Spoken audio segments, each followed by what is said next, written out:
నమస్తే అండి. తెలంగాణలో రేవంత్ రెడ్డి పరిపాలనా విధానం మీకు ఏ విధంగా అనిపిస్తుంది? అంటే సాధారణ ప్రజలకంటే ఓకే అమ్మా. కాకపోతే ఏందంటే మరీ ఇంకా వాళ్ళు బస్ ట్రావెలింగ్ గానీ, లేకపోతే ఇందిరమ్మ గృహకల్ప గానీ, ఇట్లాంటివి ఇచ్చిన ఫెసిలిటీ స్కీమ్స్ అయితే ఏవైతున్నాయో అవి మాక్సిమమ్ రీచ్ అవ్వట్లేదని మేము అనుకుంటున్నాం. ఓకే. ఎందుకంటే ఆల్రెడీ మేము కేసీఆర్ పరిపాలనలో మేము అప్లై చేసాము. సో నేను ప్రైవేట్ ఎంప్లాయీ. సో మా హస్బెండ్ కూడా లేరు. సో అట్లా నేను అప్పుడు కూడా అప్లై చేశాను. సో అప్పుడు ఎలాంటి మాకు ఇన్ఫర్మేషన్ కానీ ఇలాంటిది లేదు.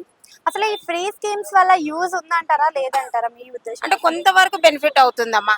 అంటే మాక్సిమం అని నేను చెప్పట్లేదు, మినిమం అయితే బెనిఫిట్ బట్ అవుతుంది. ఫ్రీ బస్ పెట్టిన దగ్గర నుంచి మనం తినే వాటిపైన రేట్లు ఎక్కువైపోయాయి కదా. ఇప్పుడు అదైతే ఉంది కదమ్మా, న్యాచురల్ గా అది కంపల్సరీ న్యాచురల్ గ్రోత్ అనేది ఉంది.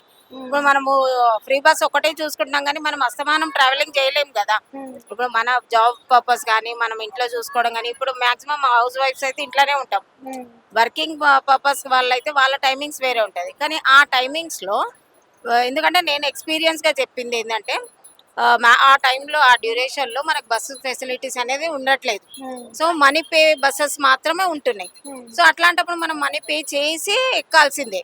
ఫ్రీ బస్సెస్ లేవు కదా.